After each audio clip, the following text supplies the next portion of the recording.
The sun was barely up when Maya got to the airport. She had packed light, just one carry-on suitcase and her laptop bag.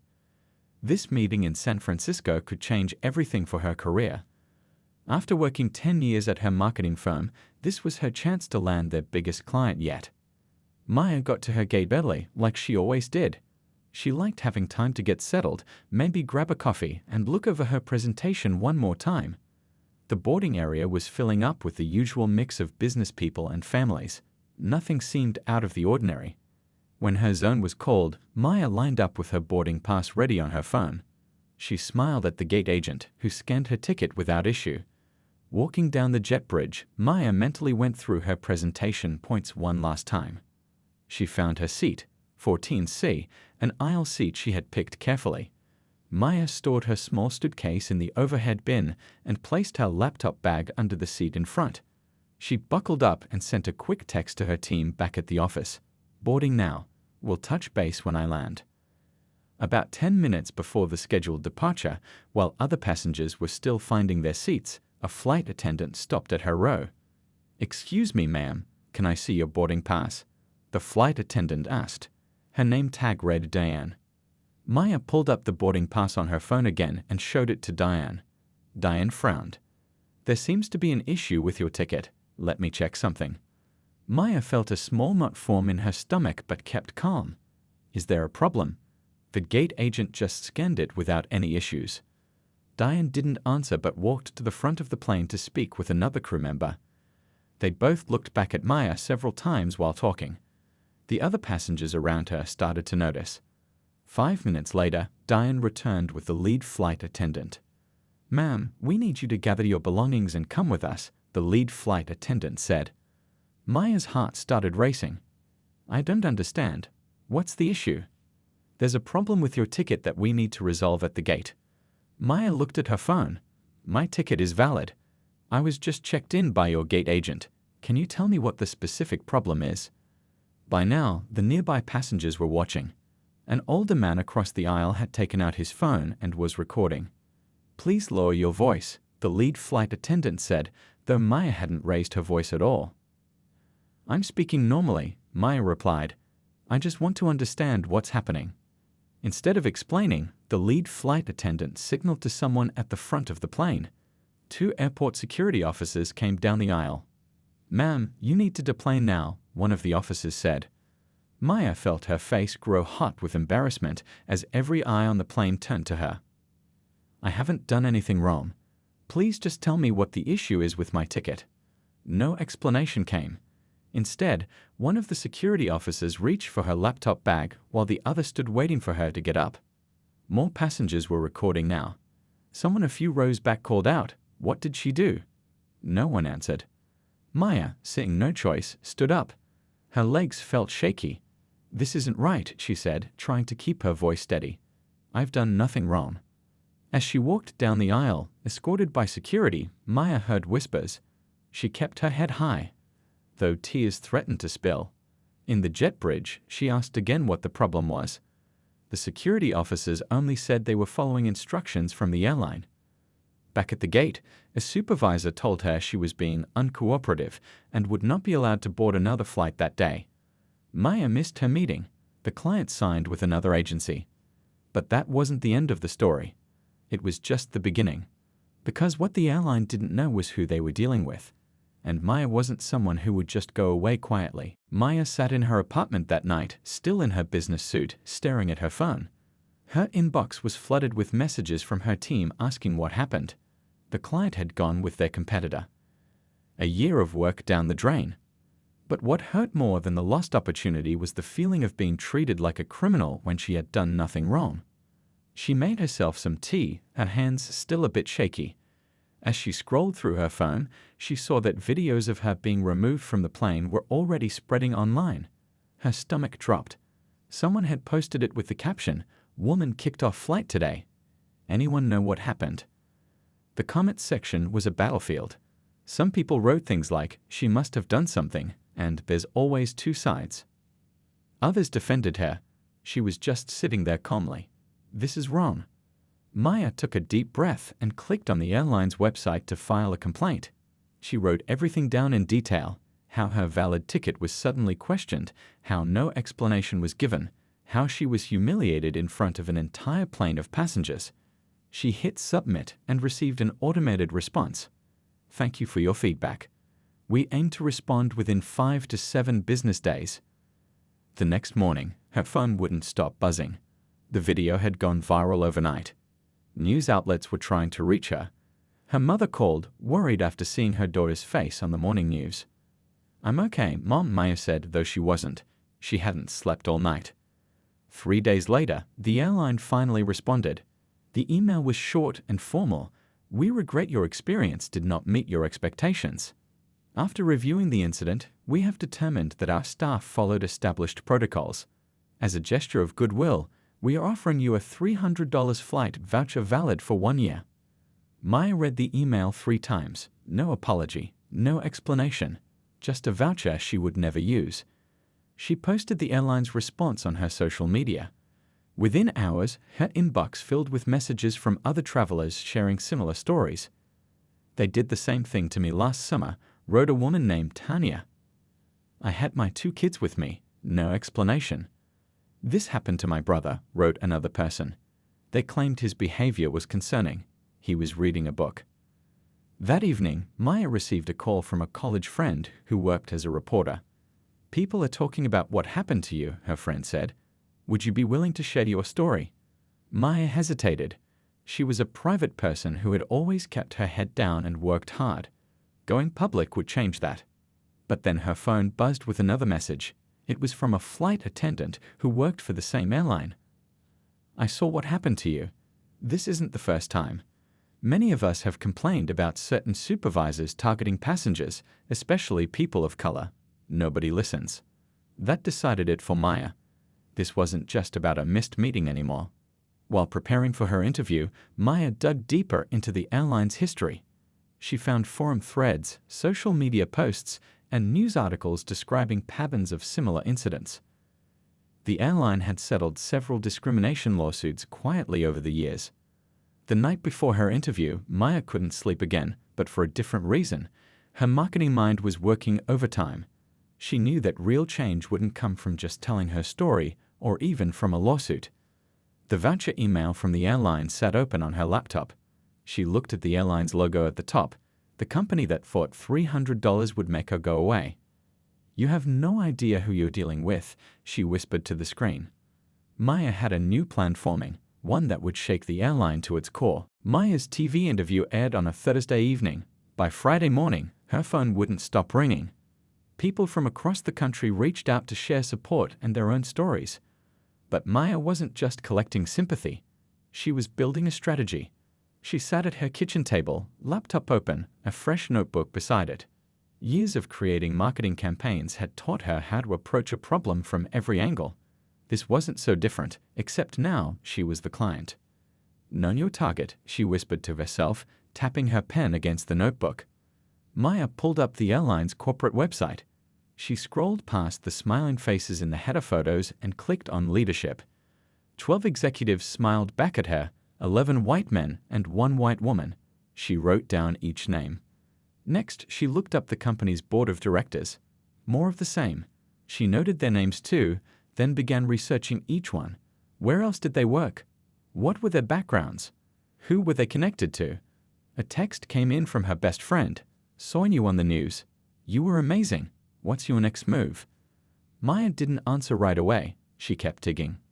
By Sunday night, she had filled her notebook with information about the airline's corporate structure, major shareholders, and past responses to similar incidents. She'd read through dozens of complaints from other passengers. She'd even printed out the company's last 3 annual reports and highlighted concerning patterns. Monday morning, Maya called in sick to work for the first time in years. Instead of going to her office, she walked into a law firm specializing in civil rights cases. "I'm not just here to sue them," she told the lawyer, a woman with gray hair and sharp eyes. "I want to change how they operate." The lawyer looked through Maya's notebook, eyebrows rising with each page. "Most people come in wanting money. You've done more research than some of my associates." Maya leaned forward. "Money won't fix the problem. I need to know, can we go after their leadership?" For the next 2 hours, they talked strategy. The lawyer explained the limitations of a traditional lawsuit, but also mentioned shareholder action, corporate governance challenges, and media pressure campaigns. Maya took notes on everything. On her way home, Maya stopped by a coffee shop. As she waited for her drink, a young barista whispered, "Hey, aren't you the lady from the plane video? That was messed up what they did to you." Maya nodded, surprised to be recognized. "My mom flies that airline for work all the time," the barista continued. "She says they treat people terribly." "Does your mom have any stories she'd be willing to share?" Maya asked, pulling out a business card. "I'm collecting them." By the end of the week, Maya had set up a simple website called Airline Truth. It featured her story alongside dozens of others, all verified, all showing the same patterns of mistreatment. She included contact information for people to share their own experiences. She also sent emails to 3 key shareholders of the airline, large investment funds that owned significant portions of the company. Her message was simple: your investment is at risk due to the airline's discriminatory practices. I have evidence you should see. One fund manager replied almost immediately, asking for a meeting. That night, Maya's former co-worker called. "The boss is asking when you're coming back. That big client we lost. They're having second thoughts about the other agency." Maya looked at her calendar, now filled with meetings with lawyers, shareholders, and other affected passengers. "Tell him I've got a bigger project now," she said. She closed her laptop and stood by her window, looking out at the city lights.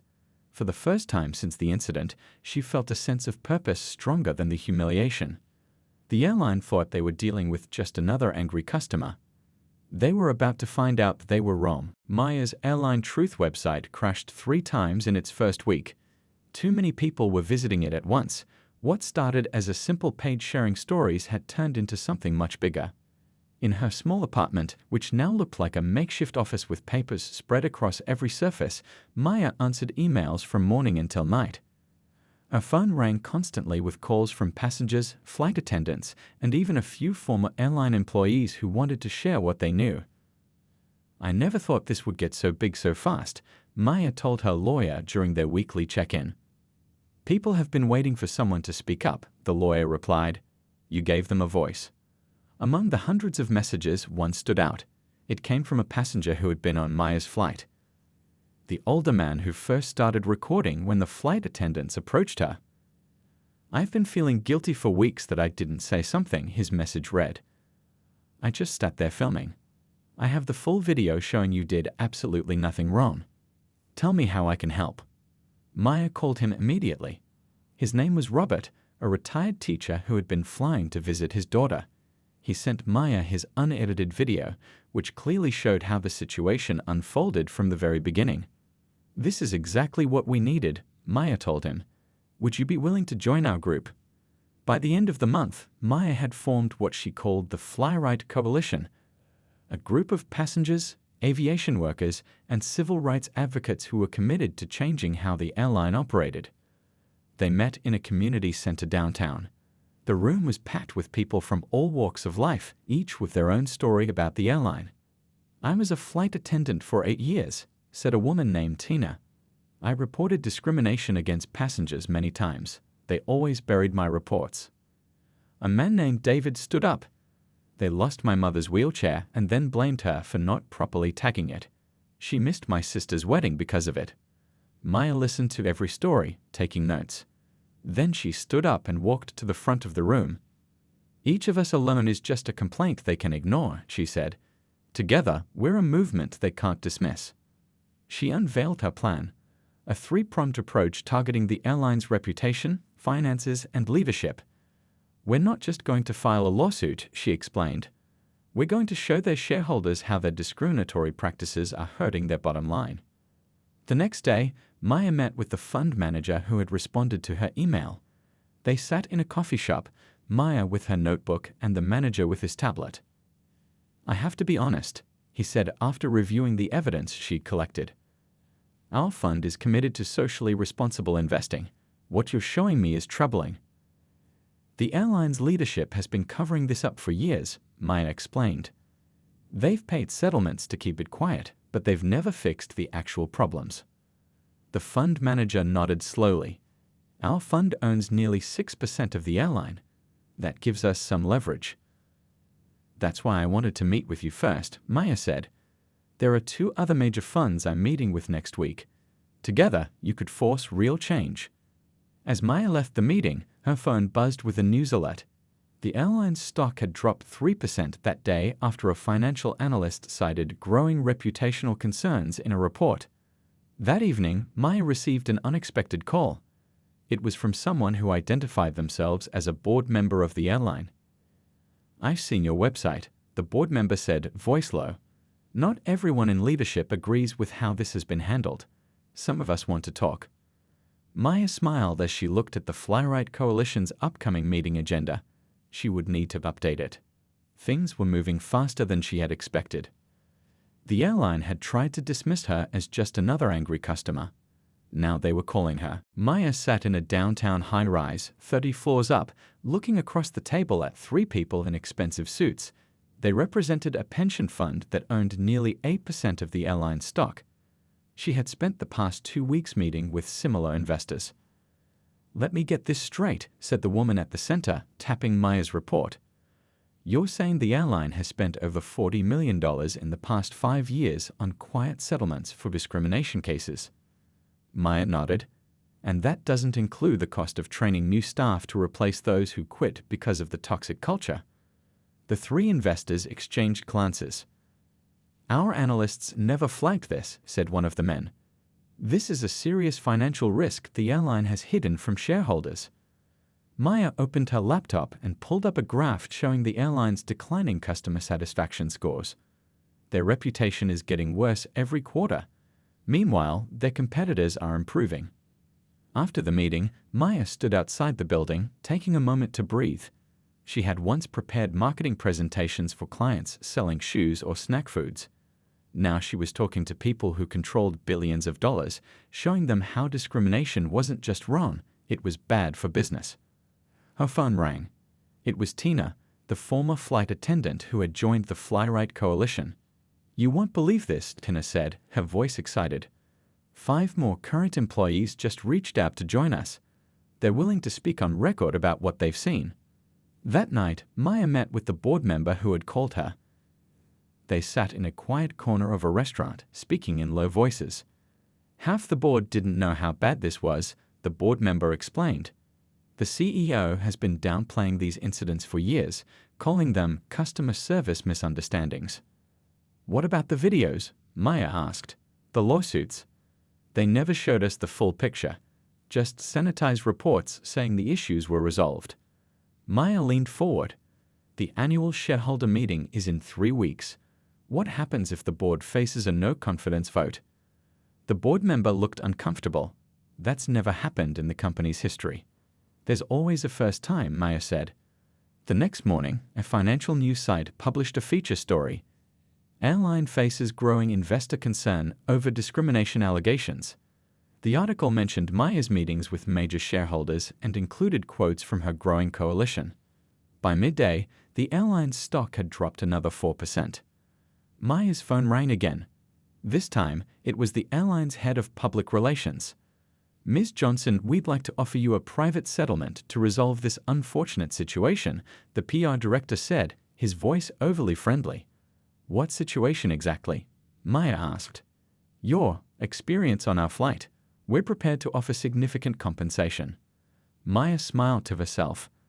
"Aren't you also prepared to fire the executives who've covered up discrimination for years? To change your training programs? To create a transparent reporting system for incidents?"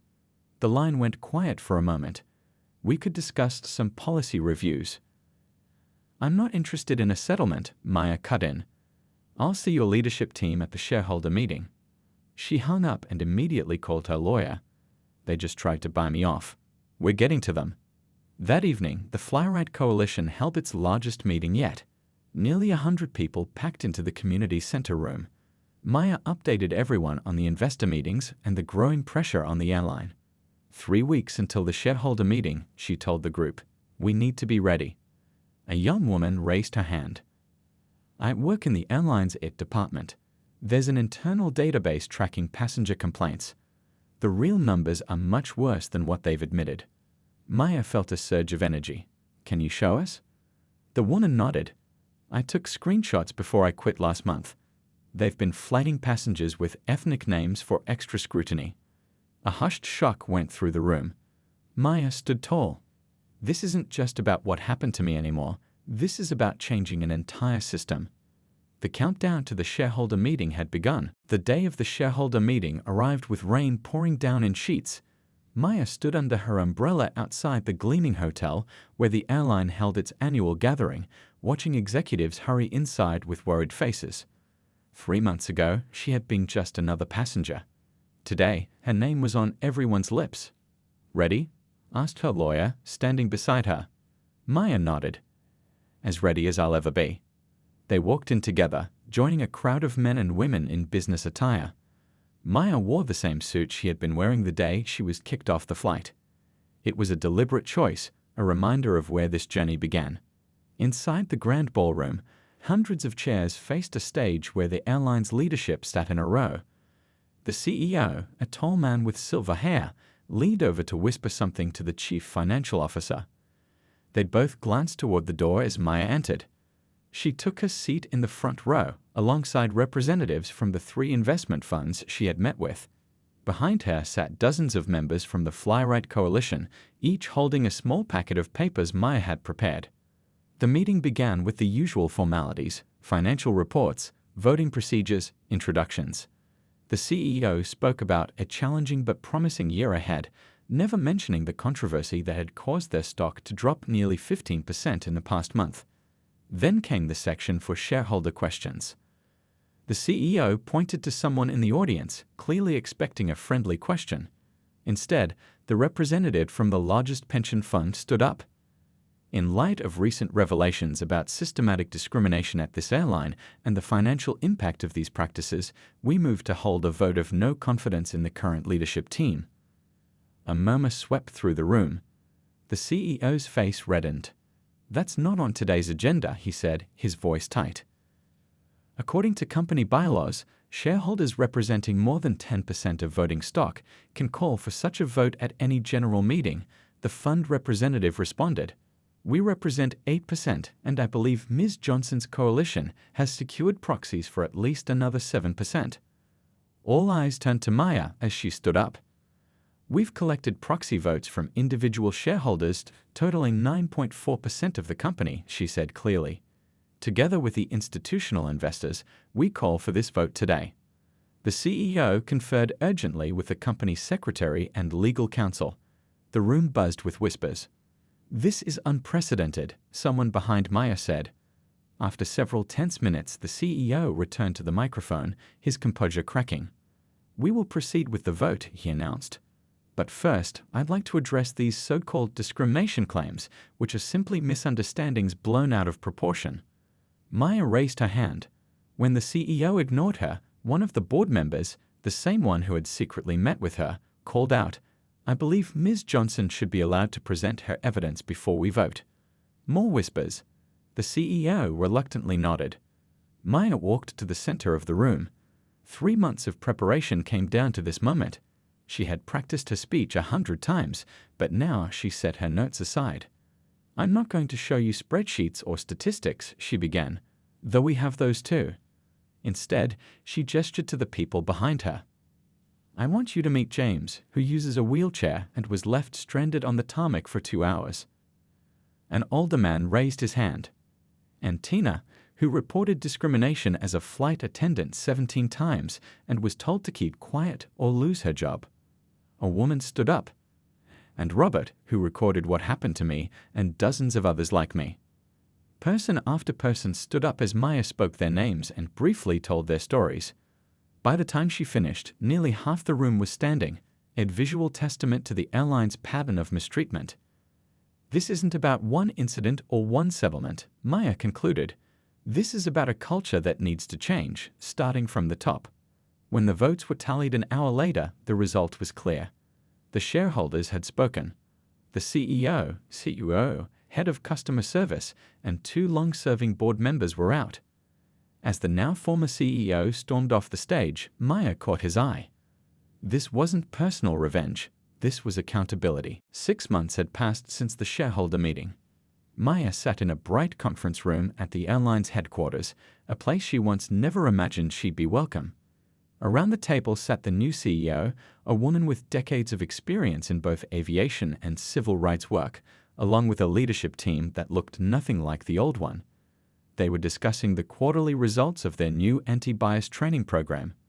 Complaint rates are down 78% since implementation, said the head of customer experience, sliding a report across the table. And employee satisfaction is up across all departments. Maya nodded as she reviewed the numbers. When the airline had asked her to join their newly formed ethics advisory board, she had hesitated. She wasn't looking for a corporate job.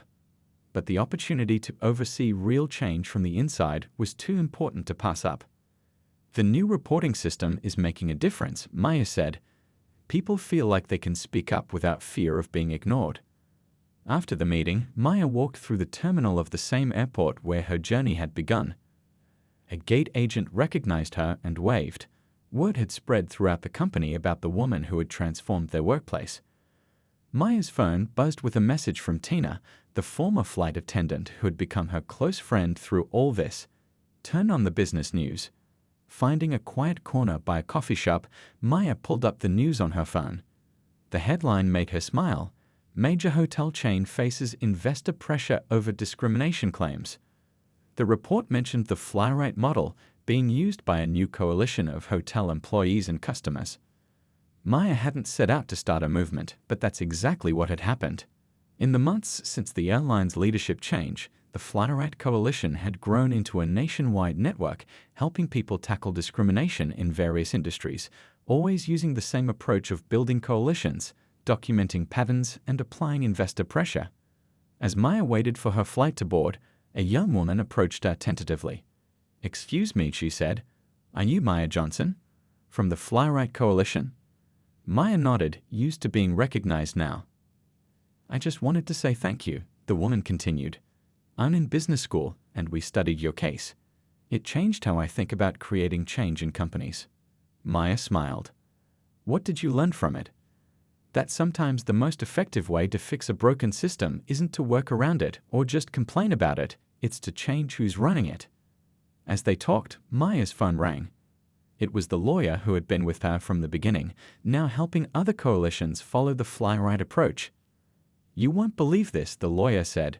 3 more companies have reached out proactively asking for help reviewing their practices. They don't want to be the next headline. "Prevention is better than damage control," Maya replied, watching passengers board her flight. When her zone was called, Maya felt a moment of hesitation, a flash of memory from that day months ago. But she walked confidently down the jet bridge, greeted the flight attendants with a smile, and found her seat. The middle-aged man next to her looked up from his magazine. "Hey, I know you. You're the lady who got that airline to clean up its act." Maya nodded. "That's one way to put it." "My wife works in corporate training now for that rental car company that just changed all their policies," he said. "She says it all started because of what you did." As the plane took off, Maya looked out the window at the city below, growing smaller as they climbed. One incident that could have left her bitter had instead sparked something much bigger than herself. She had turned her humiliation into a movement. She had transformed an injustice into lasting change. And she had shown that sometimes firing everyone responsible isn't about revenge. It's about building something better for everyone who comes after you.